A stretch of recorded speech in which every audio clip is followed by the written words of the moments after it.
नमस्कार साथियों। तो आज है 9 जुलाई 2025। बाजार आज भी काफी वोलेटाइल था, काफी नर्वस था।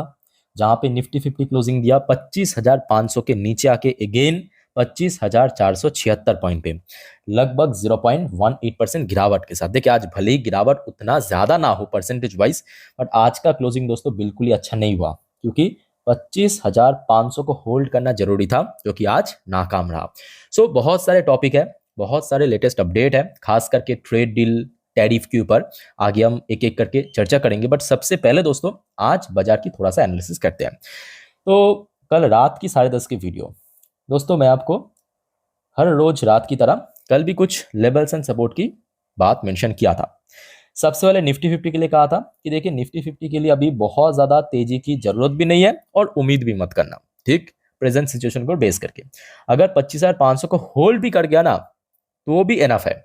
और दूसरा मैं आपको कहा था बैंक निफ्टी के लिए 57,000 को होल्ड करना जरूरी है, ठीक। आज सबसे पहली बात यह है कि देखिए ओपनिंग उतना खराब नहीं था। लास्ट डे जहां पे क्लोजिंग दिया था लगभग उसी लेवल के आसपास ही ओपन दिया, 25,514 पॉइंट पे। और उसके बाद थोड़ा सा नीचे स्लिप करने के बाद ज्यादातर समय, मतलब अगर आप देखेंगे 10:15-20 से लेके लगभग 2:20, ये जो ड्यूरेशन है लगभग 4 घंटे की, कहीं ना कहीं स्टेबल था 25,500 के ऊपर। सडनली बाजार क्लोज हो जाने के 1 घंटा पहले जब करेक्शन शुरू हुआ, सीधा सीधा नीचे पहुंचा। और क्योंकि देखिए एक सपोर्ट जब ब्रेक करके नीचे आ जाता है, वहां पे क्या बन जाता है, नेक्स्ट टाइम रेजिस्टेंस बन जाता है, और वही हुआ। और क्लोजिंग दिया कहाँ पे, 25,476 पॉइंट पे। कल रात की हम लोगों का जो टास्क था, यानी 25,500 को होल्ड करना, वो आज नाकाम रहा। साथ ही साथ ये बात भी सही है कि देखिए आज बहुत नीचे नहीं पहुंचा। नीचे की अगर हम बात करें, लगभग 25,424 पॉइंट तक सपोर्ट मिल गया, और ऊपर की अगर हम बात करें 25,548 पॉइंट पे रेजिस्टेंस मिला। अच्छा, दूसरी तरफ बैंक निफ्टी कहीं ना कहीं आज काफी स्टेबल था। मतलब देखिए गिरावट आज सिर्फ और सिर्फ निफ्टी 50 में ही हुआ है, बट बैंक निफ्टी में उतना ज्यादा गिरावट आपको क्लोजिंग के समय भी देखने को नहीं मिलेगा। जहां पे मोस्ट ऑफ द टाइम था उसी लेवल पे क्लोजिंग दिया है। और सबसे बड़ी बात यह है कि 57,000 को होल्ड करते हुए क्लोजिंग दिया, और बहुत ही माइनर चेंजेस हुआ बैंक निफ्टी के अंदर। अगर आप देखेंगे बहुत ही माइनर चेंजेस हुआ, ना के बराबर, ठीक है। अच्छा, बाकी सेक्टर्स की बात करें, चलिए देखते हैं कि बाकी सेक्टर्स में क्या हाल। तो देखिए निफ्टी 50 में थोड़ा करेक्शन हुआ, उसके पीछे एक बहुत बड़ी रोल है आईटी सेक्टर्स की। आईटी सेक्टर में एक्चुअली आज काफी गिरावट हुआ, 0.78%, जो कि निफ्टी 50 की दूसरे सबसे ज्यादा वेटेज रखने वाली सेक्टर्स है, ठीक है।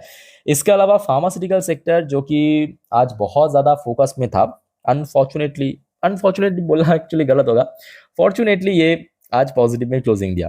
फाइनेंशियल सर्विस सेक्टर आज पॉजिटिव में क्लोजिंग दी, अच्छी बात है। एफएमसीजी सेक्टर भी पॉजिटिव में था, एमएनसी सेक्टर भी ठीक ठाक था।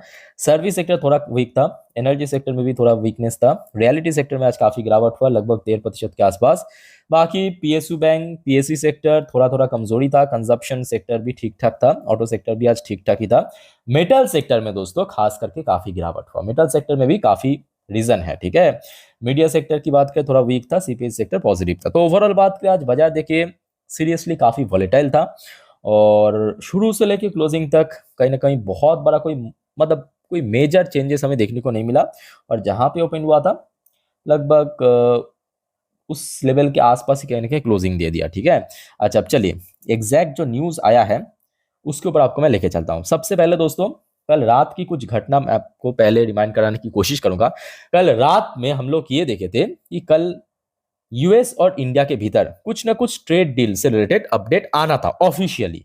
और वो दोस्तों जो ऑफिशियल रिपोर्ट है, ये देखिए, इंडिया यूएस एक्सटेंड डेडलाइन, जो यहां पे डेडलाइन था 9 जुलाई, आज आज डेडलाइन था ना, उसको एक्सटेंड कर दिया फॉर ट्रेड डील टू 31 जुलाई। तो इस महीने की आखिरी दिन तक दोस्तों उसको एक्सटेंड कर दिया। चलो ठीक है, अब हाथ में टाइम है तो धीरे बोल सकते हो कि सब सोच समझ के ही यहाँ पे काम लिया जाएगा। ये सबसे पहला अपडेट है। अच्छा, दूसरा अपडेट, जैसे कि आपको मैं कल रात की 10:30 की वीडियो में कहा था कि देखिए अभी जो मतलब माहौल है ना, हर एक घंटे पे नया नया खबरें आ रहा है, खास करके मिडनाइट पे। मिडनाइट पे हम लोग के लिए मिडनाइट है, बट यूएस की जो लोकल टाइम वहां पे तो उस टाइम पे शाम है या दोपहर है ना। न्यूज क्या है, ट्रम्प थ्रेट ने 200% टैरिफ जी हाँ, यहाँ पे 15-20% की बात नहीं हो रहा है, 200% की टैरिफ की थ्रेट किया है किसको? फॉरेन ड्रग्स को, फार्मास्यूटिकल फार्मा प्रोडक्ट को, 50% on copper import, 50% on copper import. So ये न्यूज एक्चुअली कल रात में लगभग कोई 11 साढ़े 11 बजे के आसपास आया था। ठीक, अब उसके बाद देखिए सबके नजर, सबके निगाह जो आज पूरा का पूरा सेक्टर्स को बता, एक तो मेटल सेक्टर, दूसरा फार्मा सेक्टर। मतलब डोनाल्ड ट्रम्प की ये थ्रेटमेंट इतना ज्यादा घातक था, इतना ज्यादा घातक था कि आज फार्मास्यूटिकल सेक्टर पॉजिटिव में क्लोजिंग दिया। अब तो मार्केट भी इसका मजा लेने लगा, सीरियसली कह रहा हूं। मतलब मार्केट भी कोई रिएक्ट नहीं कर रहा। आप देखिए pharma stock in green even as Trump threaten 200% tariff. Market भी डोनाल्ड ट्रम्प को आज की डेट में सीरियसली नहीं ले रहा है। Lupin, Biocon lead gain. ज्यादातर आज जो फार्मास्यूटिकल सेक्टर बड़े कंपनी सन फार्मा, सिप्ला, मैं सुबह से देख रहा था, सब पॉजिटिव। मतलब कहीं से भी देख के नहीं लगेगा कि आपको 200% की टैरिफ की थ्रेट दिया है, ठीक है। बट हाँ, दूसरी तरफ ये बात भी सही है कि मेटल सेक्टर आज काफी वीक था। मेटल सेक्टर दोस्तों सीरियसली काफी वीक था। ये है वजह, आपकी जो 50% कॉपर के ऊपर एक्चुअली थ्रेट किया है 50% टैरिफ की, जिसके चलते आज हिंदुस्तान कॉपर हो गया, वेदांता हो गया, हिंडाल्को हो गया, जितने भी मेटल सेक्टर की बड़े कंपनीज, उसमें दोस्तों काफी करेक्शन हुआ है, ठीक है। सो जहां पे फार्मा सेक्टर पर कोई रिएक्शन देखने को नहीं मिला, मेटल सेक्टर में काफी घातक रिएक्शन देखने को मिला। भाई दोस्तों, ये जो सब अपडेट्स है ना, मैं ऑलरेडी मेरे इंस्टा स्टोरी में डाल चुका हूं दिन अन दिन, कल रात में ही। और आप सभी को दोस्तों रिक्वेस्ट करूंगा, आप अगर इंस्टाग्राम में हो, मुझे फॉलो करके रखिए। मेरे इंस्टाग्राम हैंडल की लिंक आपको डिस्क्रिप्शन बॉक्स में मिल जाएगा, क्योंकि वहां पे ना जब भी मुझे न्यूज़ मिल जाता है, खबरें मिल जाता है, तुरंत डाल देता हूं। तो आप तुरंत अपडेट ले सकते हो स्टोरी के थ्रू, ठीक है। तो नीचे आपको लिंक मिल जाएगी। ये सब अपडेट आपको मैं दे चुका हूँ कल रात में, देख लेना एक बार विजिट करके। अच्छा, लास्ट एंड आखिरी अपडेट, ये अपडेट भी मैं दे चुका हूँ इंस्टा स्टोरी में, देख लीजिए। जिन लोगों ने देख लिया इंस्टा स्टोरी में, अच्छी बात है, एक और बार मैं आपको एक्सप्लेन कर देता हूँ। अच्छा, दूसरी बात दोस्तों, ये तो चर्चे में था कि ब्रिक्स जो ग्रुप है उसके ऊपर भी 10% की टैरिफ इंपोज किया जाएगा। अब सबसे बड़ा क्वेश्चन मार्क डोनाल्ड ट्रंप को ये मतलब पूछ रहा था मीडिया की तरफ से, क्या सर भारत के ऊपर भी सेम लागू होगा? ट्रम्प ने उसका रिप्लाई क्या दिया? दे विल हैव टू पे। दे मतलब हम, भारत या भारतीय companies, they will have to pay. Trump wants India other BRICS member of extra 10% tariff. तो दोस्तों तैयार हो जाइए। अगर देखिए 31 जुलाई, अभी तो फिलहाल एक्सटेंड कर दिया है डेडलाइन 31 जुलाई। ये 31 जुलाई के भीतर अगर भारत और यूएस के अंदर कोई proper trade deal agreement sign नहीं होता है, तो मान के चलिए 26% टैरिफ तो लगेगा, ये तो है नॉर्मल। उसके साथ अतिरिक्त 10% भी लागू होगा, क्योंकि भारत ब्रिक्स की मेंबर है। सो यहाँ पे आप इस न्यूज को ना एक और पॉइंट ऑफ व्यू से देख सकते हो। डोनाल्ड ट्रम्प ने एक्चुअली भारत को एंड जितने भी ब्रिक्स कंट्रीज है उनको ये ग्रुप को छोड़ने के लिए कहा। इनडायरेक्टली अगर आप बात देखेंगे एक दूसरे पॉइंट ऑफ व्यू से, आप मुझे क्या ऐसा क्यों कह रहा है? क्योंकि डोनाल्ड ट्रम्प, आपको याद होगा परसों मैं शेयर भी किया था कि ब्रिक्स को एंटी अमेरिकन ग्रुप डिक्लेयर किया। अब ऐसा क्यों किया? क्योंकि ब्रिक्स ने खुद की करेंसी लॉन्च करने का प्लान किया। उनका जो एग्जैक्ट वर्डिंग था मैं आपको थोड़ा दिखाना चाहता हूं, तो आपको अच्छे से समझ आ जाएगा कि ब्रिक्स को क्यों 10%, बाकी ग्रुप्स को क्यों नहीं। तो देखिए, BRICS was set up undermine the dollar. तो डॉलर को साइडलाइन करने के लिए या डॉलर की जो डोमिनेशन है उसको कम करने के लिए ब्रिक्स करेंसी लॉन्च करने का प्लान किया। याद होगा आपको, लास्ट ईयर की बात है जब ब्रिक्स की समिट हुआ था रशिया पे।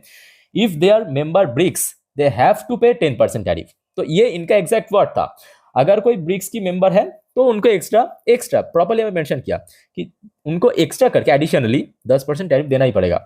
मतलब भारत है, भारत को भी देना, भारत अगर छोड़ दिया तो देना नहीं पड़ेगा। तो इनडायरेक्टली आप बोल सकते हो ब्रिक्स की जो मेन मेंबर्स है, या ब्रिक्स की बहुत सारे एडिशनल मेंबर्स भी है, ठीक है। मतलब मेन तो 5 कंट्री है, Brazil, Russia, India, China, south Africa.